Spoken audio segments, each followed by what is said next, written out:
Welcome to the Real P3 podcast. Every Monday, join the unstoppable team as we explore powerful stories of resilience and inspiration from the leaders shaping our industry. Tune in to start your week with motivation and insights that empower you to be unstoppable in life and business. Hi, everyone. So today I'm with a really cool guest, David Robert Thomson from Australia, Tasmania, Australia. Dave, how are you doing? Yeah, good. Yeah, thanks. Thanks for it's a great start. Philip Force, yeah, no, every podcast comes up with like people don't know what to call me. We've had a discussion already on this, like a multi-personality disorder and whichever name. Yeah, so that's all good. So Dave, you're into some general farming up in Tasmania, wholesale sort of flowers, flower bulbs, most known and famous for your guys' tulips. So we'll go back to this. I'm just going to give a quick run through it. What was really interesting is the flower business, the flower bulb mail order business, things that really strike an interest with me and I think the general listener.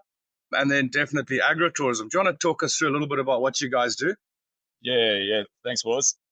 We've got a really diverse business and Tasmania is a really mild climate. So we're growing all year round, even through winter down there, unlike somewhere in the Northern Hemisphere, everything stops. Where we are continuing to grow all year round. It's a very mild climate and that's makes that all possible. Yeah, so we're growing the wholesale flower bulbs is sort of what we're most well known for. But so that's tulips, liliums, Dutch iris, hyacinths, a few daffodils, a few ornamental alliums, and that's sort of our main bulb cropping area, which is around 20 hectares. So just on the tulips, like I was quite surprised to hear tulip farming in Australia. Like for me, that's a Netherlands or a Dutch sort of crop. And you find that the weather and everything there in Tasmania is suitable for them, obviously. Yeah, that's right. So Tasmania is a lot cooler than a lot of places in Australia, being so far south. Where we would like it actually to be a bit cooler during the winter. Our sort of daytime average temperatures sort of like 10 or 11 degrees, 11, maybe 11 or 12. And in Holland, it's probably more like 5 or 6. Yeah. The cold, tulips love the cold in winter. All right. So just for the listeners here, we're actually sitting in an airport. We're doing a global focus program with Nuffield. And so we're recording this podcast because this program's pretty intense. And so you may find some breaks. We are going to try and go back to where we left off when we hear an announcement. So we were talking about sort of the weather, the climate that the tulips like. So 5-6 degrees in Holland, where you guys are sitting around 12. So we're, not quite cold enough to get the best growth out of the tulips. That's when the tulips convert all their energy in the bulb to sugars to grow in the springtime. So a bit like a potato, it's full of starch. But yeah, the winter cold converts those starches to sugars and gives it the energy to sort of grow really rapidly in springtime. So do you find your guys' yields are better, or are you chasing yield, or are you just chasing bloom? Like, I don't know anything about the crop. Yeah, so for us, Australia's protected by quarantine. You can't just order a Dutch bulb or a New Zealand bulb and just sell it in Australia. Australia's quarantine standards make it protections, and that's good for us because we probably couldn't compete with, say, the New Zealanders. They have a better climate. They're a bit colder, and they're way down the bottom of the South Island. They just never warms up. And that's actually quite good for tulips. They can give an artificial warming, like in the bulb store in the summertime. They'll give it. The bulbs also need that, but they'll just give that artificially. And yeah, the South Island, New Zealand is probably the best place in the world to grow tulips. Oh, cool, man, cool. And then the agritourism. This is something I'm hearing about a lot. A lot of people opening their farms up. We had a really cool podcast recording with Kendra Hall with Reverberate PR about sort of public exposure and transparency to what we do on farm. And agritourism obviously fits really well into that. As livestock farmers, it's scary. You saw the biosecurity on some of the farms here. Yeah. But it's a cool topic. And how do you guys think that's influenced your business? And has that been a game changer for you guys? Yeah, we've been doing it like nearly all my life. So my parents started the tulips over 35 years ago, and it was so unusual back then. Like no one in Tasmania was growing tulips at scale, and we had to make a choice pretty soon whether or not we were going to build big fences to keep people out or we invite them in. And my family are good hosts, so we started charging people and to come onto farm, and that's grown to The last few years, we've been sitting plateaued about 20,000 people a year over a month. We're in a pretty underpopulated area. Tasmania's only got between 500 and 600,000 people. But we're starting to find that people will make a 4-hour or an 8-hour return journey from Hobart just for the day to come and see our farm now. That's sort of been the last 3 or 4 years. That's a new thing, and that was a very rare thing 4 years ago, and now it's really taking off. So. What's the sort of incentive? Like, do the people get to pick the flowers and take flowers home? Is it just a day out of town? Yeah, I think there's a couple of attractions. Really, the main thing is just like the color. Like standing in a field of tulips, the intensity of color is fun. Yeah. That was such a cool thing we did with Niall McCann. We had that chat, and the whole thing was you don't have to wait for the situations to be perfect to do something. Like this podcast recording and co-hosting with Casey came up as an opportunity. It's like, get going. You don't need the mic. You don't need the earphones. You don't need the whatever. Just get up and do it. Yeah, what people get when they come to the farm, the major thing by far is this like fields of color, like anywhere for 3. Sometimes we had like up to 7 hectares of tulips here, depending where they're planted, if they can walk to them or not.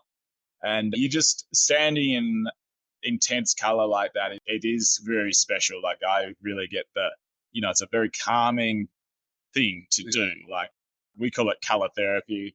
Color therapy, that's cool, yeah. And so people really just enjoy that. We also do a big indoor display and things like that, like lots of flowering tulips, lots of other stuff going on there, big flower arrangements, a shop and all of that, a cafe and like that we sort of a pop-up shop and a pop-up cafe that we run just for that period. And so it's not really set up all year round. We actually pull it up and down and use those spaces for other production in the rest of the year. And they also just get to be on a farm. Like in Australia, a lot of the city people, even people in town, they just don't get an opportunity to walk onto a farm. So we don't really try to hide. We tidy up a little bit, but we don't, like they're walking past the spray tractor. We just put a rope around it, So we don't try to sugarcoat it too much. And then if we invite questions about our production and things through that. Yeah. It is a little harder with livestock and stuff, and tulips, no one cares if a tulip's head gets cut off, Cool. So agritourism, again, really interesting. I think people need to be really aware of it. It's a great space for people from the cities to go out. I was on sort of Black Fox Farm in Canada, and they have the same, I don't know the scale of it, but guys go and they pay like, I don't know, 20 Canadian dollars or 40 Canadian dollars. They get a brown paper bag. They can walk around the whole farm, pick flowers to their heart's content. And they've got the Saskatchewan or Saskatoon berry or something that they got, so people can fill their bags up with veggies and fruit and berries and flowers, and they walk out and it's like a one price bag and they love it. So it's really popular. And they also make gin. So there's always like gin tasting, and they make a really smart product. No guesses at what you filled your bag. A couple of gin bottles. And then you've got a real cool interest in soil health. And I was sort of semi-part of a conversation you're having with one of our other scholars. And you mentioned the word soil health resilience. And resilience is a topic that I jump onto with everything. And resilience is in everything. And when you said soil health resilience or soil resilience, I was like, the topic is so broad, and there's another one. So that's sustainability of agriculture for future generations. Would you sort of open that one up a bit? I guess when I came back to the farm, so I had about 10 years trying very hard not to be a farmer, and ended up being back at the farm and realizing that it was a really interesting profession, and the ability, it suited my personality. Like I love being a jack of all trades, and, and I felt other professions were pigeonholing me into like something I wasn't really great at. So when I got back there though, I would, my family, through the generations, I just wasn't quite comfortable with how we were farming when I got back. It just didn't feel like some of the crops we grow are pretty hard on the soil, especially something like a lilium bulb. And that it's a bit like potato harvest, a lot of winter harvests, a lot of compaction and issues. And I was just like, having stepped away from the farm and come back, I just wasn't convinced that it was going to be easier. The farming was going to be easier as I started getting more involved. And I started looking to some mentors in the soil space in Tasmania. Bill Cotching, I think, was one of them. And he had done studies on quality of the soil versus yield in potatoes. And was finding the correlation between soil quality and yield. And at the end of the day, I was like, well, well, if we're not looking at soil quality, like, what are we doing? You can't just throw more and more fertilizer at it. That's right. And so on that, It's fine. It gives it some color. Yeah. That's our play. And Cool. So we're talking about soil health and sort of the sustainability on the soil. And again, yeah, what are we doing if we're not looking at soil health? And that sort of sent me down a rabbit hole that sort of I'm still in, but I guess perhaps I was into that soil health, and which has turned into regenerative kind of agriculture in a way. I've been sort of looking at that for a decade now, and that's, yeah, it's really endlessly fascinating. I've met a lot of amazing people through that, and we're seeing our soils, by treating them better, we're finding we're getting on the paddocks early. Our crops are more consistent. We've also been able to drop out nearly all insecticides and nearly all fungicides. We're still pretty heavily reliant on herbicides, and I suspect we will be for a long time. But soil health plus more focus on nutrition, especially on the micros and trace elements and timed nutrition, is like, we're nowhere near where I want to be, but we're getting there, and it's great. And the sort of motive for that is not just yield. I mean, that's the motive for now, right? Everyone needs an incentive to do something, more yield, more loot. But generally, we spoke about it. It's you want your kids to farm, you want your grandkids to farm. Yeah. I really do believe that as a multi-generation, if I'm the one who mines our asset, then mines it, degrades it, whatever you want to call it, then my kids just won't come back. They're going to see opportunities elsewhere. They'll have, but if they can see that our farmers on the rise, organic matters, improving, the quality of our crops are good, then they're going to start seeing opportunities, and then they can do whatever they want. But I want them to at least have the option. Yeah. And in the meantime, I want to feel proud about the type of farming that I practice. And so I feel like that is my focus, and in a multi-generational sort of, our farm is kind of special. We're not moving it, like it's a very unique property. And so, we want to try and keep a hold of it, into the future. Perfect. So we're going to move over to what we're doing now. We're in Jakarta. We're in Indonesia. Just before we move on to that, what is the farm's name? How do people find you? So the business name is Van Diemen Quality Bulbs, but it's probably a little easier to find it as Table Cape Tulip Farm, and in northwest Tasmania. Easy to find in Google Maps and things like that too. So, and you guys heard it. They don't mind if a few flower heads go missing. So make sure to visit. Okay, so Indonesia, Jakarta. Let's chat through that. So we're on this global focus program. We all met. There is 11 of us to start off with. Yeah. Indonesia's just blown me away. Population 270 million people, which I had no idea about. It's just bustling. It's busy. Part of this program is we're visiting different agricultural sectors. We've had the most amazing host, who I've also recorded a podcast with, Greg Pankhurst, who has a resort as well in Lampung. So definitely look up Greg. I'm sure he would love some more visitors coming out to his resort in Lampung. Dave, let's talk through that a little bit. How do we want to have this chat? Do we talk about Indonesia in general? Do we talk about what we've seen? Yeah, perhaps Indonesia in general to begin with. It's a big, population-wise, it's a huge country, and parts of it are very well developed, not perhaps the water and road infrastructure. Well, some of it's good, but for the number of people, it's just, it's a bustling Asian city, It's mind-blowing. But here we are sitting in this very modern airport that's very well appointed, and all the hotels and things like that. There's absolutely but you can get the taste, as we did last night, of like the real, how the locals live. And there's a real disparity between the wealthiest people and poorer people. Definite class divide, but like a massive class divide. Yeah.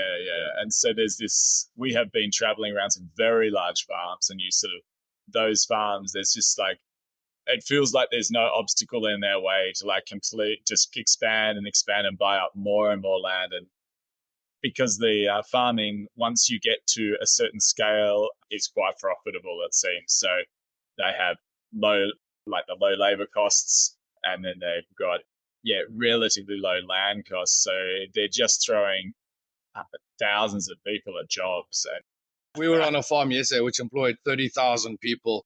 The scale was massive. The factory was massive. The farm was next level. And one thing I've noticed is they're buying up farms from sort of smaller subsistence farmers. Yeah. And something that I mentioned, because I think we see it, you're pushing those populations into the cities. The more land you buy, the more pressure you put on your cities. And you certainly see it. I mean, it's when you say bustling, I don't know if there's a better word for bustling, because it's an understatement. It's just that doesn't sleep. And there's scooters and bikes and cars and people. And Yeah.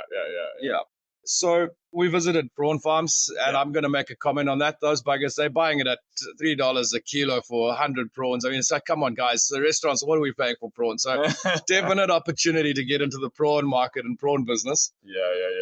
Then we've gone into feedlots, seafood factories, pepper processing. A really interesting one for me was how they harvest sort of from the rubber trees and process and make the latex. Yeah. So all really interesting stuff. Something that shone through for me was the people.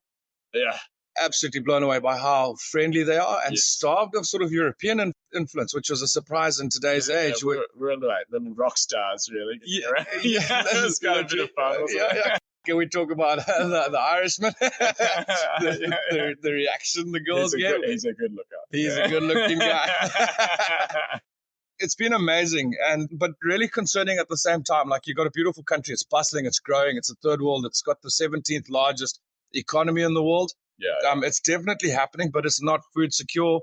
And when you think of an island or a country which has 270 million people that have to import 12 million tons of maize a year, it kind of gives you like a little bit of a check, like what's happening with the world, where are we going? I think it's this globalized economy, like we've been working in, and for a long time. Like, it is completely reasonable on one level that, Australia produces this extra wheat, for these guys, to make their mee goreng noodles or whatever, that's a staple food for them. But they don't produce any wheat at all. But it's their number one take-home meal, I think, is that instant noodle kind of thing, which is all, wheat. So in some ways, while things are good, there's no problem. Like, it's like Australia's happy to trade. We've got a lot of land, and there's not a lot of people. And so we've gone down a different route of efficiency in Australia, like big farms, big equipment, low number of people. Here, it sort of feels like the dead opposite. Yeah, so many people that, you sort of look at the minimum wage here and you're like, oh my goodness, can you remember the figures? It's like, feels like, was it $100? I mean, I can't remember. It was a bit more than that, maybe. 400 US a month. We'll get you. Anyway, it's not a lot of money, but they can still have a pretty good life, it seems, here to some degree. I think it gets tricky when healthcare comes into it, but when you start getting, so because people need a job. Like, it's kind of like, it's a weird thing, isn't it? Like, imagine if you had a big campaign to raise the minimum wage by 20%. What would happen? Like, all these big companies automate. Yeah, that's exactly where we are. Yeah, one of the things we found really amazing is that, compared to Australia at least, there is just no problem with just throwing another person at a problem. I found it fascinating. Like, Greg, who's an Australian operating in Indonesia, he's being forced to start a new dairy, which is another story. And he budgeted, like in Australia, they think they're a 50 cow dairy, is that right? Yeah, it's not big. Yeah. And in Australia, that would be a 1 or 1.5 person job or something like that to manage a dairy such as that. Over here, they're budgeting for 18 people. And so those 18 people will, they'll do everything, and it will cost the same amount as in Australia for the wages as it would, There's no limit to the number of staff you can put. There's no limit. It's like, but it's encouraged, though, because the more people you hire, the more, these people need jobs, the communities need the income. Yeah, that's right. And if you're, reasonably kind employer and look after the staff, then people will stick around and be very loyal. And it was staff retention came through a lot. There's a lot of companies where people have been there 25, 30 years, more than just the feedlot business we went to. It was same with the sort of pineapple farm, like big time on staff retention, which is really good. Yeah, so they're obviously like looking after people, and it's really fascinating how it all sort of works. There are people within those communities who are trying to climb the ladder, but there's also, a big base that are sort of just put up with the minimum wage. We can't not talk about Greg when he sat down with one of his business partners to discuss the dairy and bang out the cash flow. Then they spoke about a potential, I think, milking goat dairy and then buffalo. And the guy was like so into just pushing this cash flow together. Greg mentioned to the guy, let's do a budget for a rabbit dairy. And the guy was absolutely clueless that Greg was pulling his leg and started punching in rabbit dairy, and we're going to milk How many rabbits were we needing? 1,000 milk, 100,000. 100,000 at 15 mils a day. So that was a brilliant story. Yeah. We're going to start wrapping this up. Any comments on your side about Indonesia in general? Oh, I think there's a lot of opportunities here, but you have to be here. Like that was something that really came across from Greg. And yeah, it's a fascinating place. They're not highly interested in sustainability currently, and there are a few question marks on some of the longevity of these quite well-established businesses, whether or not they're going to hit some big hurdles in the next little while. Yeah, I think it's a fascinating place and just one of the best visits I've experienced. We've only had one podcast, not a lot, but I was a friend of mine from school who has got a brain injury, and our language was atrocious. In case like you boys need to do this again, like tone it down. Dave, thank you so much for taking the time to chat to us today about what you guys do in Tasmania, about sharing a bit of the stories of Indonesia. And just a comment to the general sort of listener, if you haven't been to Indonesia, highly recommend it. Great people, great culture, friendly, safe, and just an experience of a lifetime. Yeah, we just thoroughly love this place. Like, we really want to come back. Yeah. Thanks, guys.